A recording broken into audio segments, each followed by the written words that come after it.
2018, a year where back then the best iPhone money could buy was a mediocre revision of the very questionable iPhone 10, and that iPhone was the iPhone XS and XS Max. Now don't get me wrong, the iPhone XS and XS Max weren't horrible phones, but it just wasn't good enough to actually justify spending, nearly $1,000 or more when you could just pick up the original iPhone 10 for $200 to $300 cheaper and pretty much get the exact same experience. But then Apple kind of got their shit together and thought, you know what would happen if we actually gave the people what they want? Oh. Okay.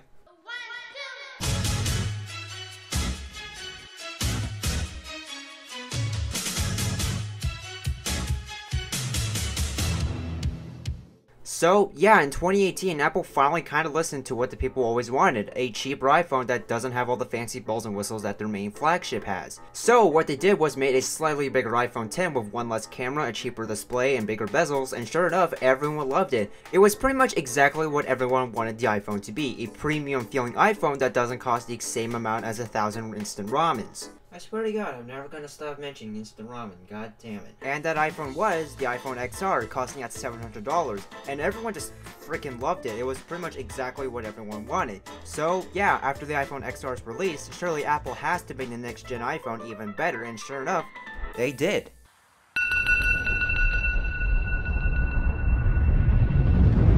Now, to most Apple fanboys, they thought this was the holy day that the prophecy has foretold, but to me, it was just... oh. Okay. I really just thought this was just another iPhone they released every year and it wasn't gonna be all that special, but then when I realized that the normal iPhone 11 was only $700, I realized, oh!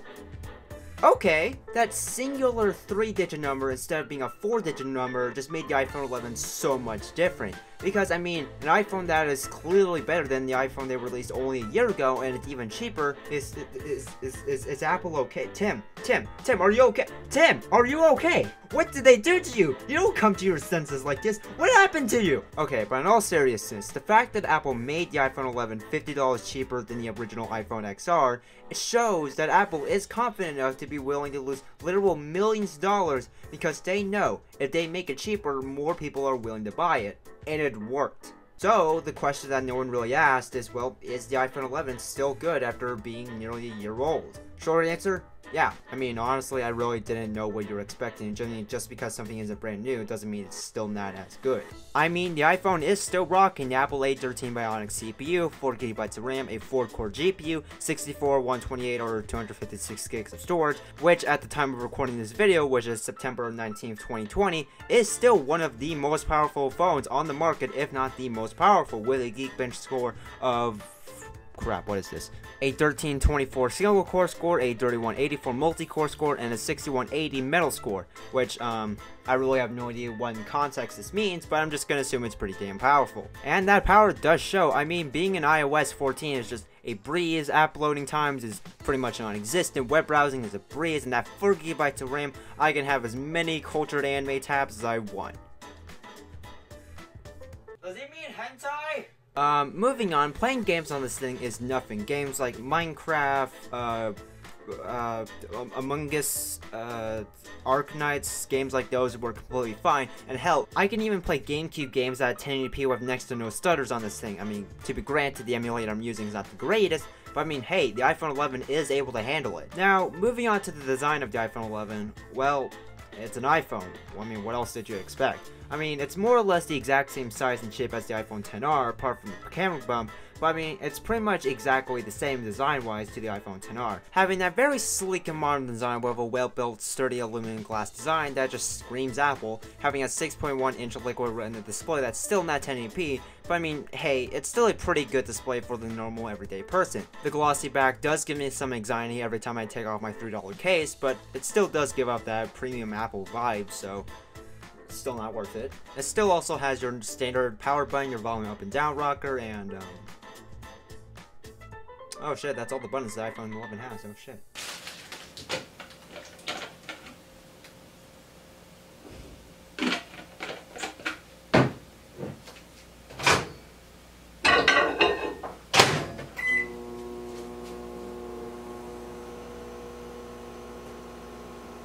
Still has your very outdated lightning charging port, still has Face ID, which I'm still questionable about at best, I suppose, and of course still no headphone jack, which is probably never going to change at this point. But for the main attraction of the iPhone 11 is the cameras. Unlike the iPhone XR, the iPhone 11 has two different cameras, a 12 megapixel standard wide lens and a 12 megapixel ultra wide lens that can shoot up to 4K 60 FPS and 1080p at 240 FPS respectively. And then for the front facing camera, we have a 12 megapixel standard wide lens that can shoot up to, wait, 4K 60 FPS? Wait, what? Nutty? Yeah, in 2019, Apple kind of just went all out for the cameras on the iPhone 11 and iPhone 11 Pro. I mean, hey, Apple is known for the camera quality, and it does show, so there you go. And for the iPhone 11's display, we have a 6.1-inch liquid retina display at 828 by 1792p at a PPI of 326. We also have the True Tone display, a P3 white color display, haptic touch, and a max brightness of 625 nits, and probably other things that most people just don't care about. But despite not being a 1080p display, and it's definitely not as good as the iPhone 11 Pro's display, it's still pretty damn good. And to be honest, to the normal naked human eye,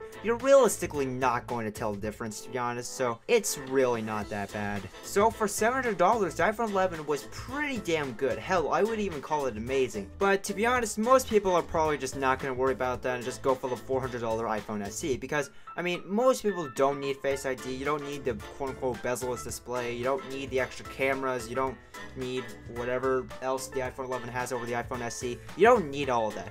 But we can all kind of agree that the iPhone 11 and iPhone 11 Pro was kind of the iPhones that make iPhone suck less. It wasn't the iPhone that made iPhones good again, it was just made it suck less. So, for the question that no one really asked is, well, is the iPhone 11 still good after being nearly a year old? Well, yeah, honestly, any iPhone made within the last 5 years is still pretty good. I mean, it's probably gonna last you even longer than that, but I'm still here making these very mediocre videos telling you whether or not an iPhone is still clearly worth it in 2020, and even on so. So, yeah, the iPhone 11's good. Go get one, but not really. Just wait for the iPhone 12 or some shit. I don't know.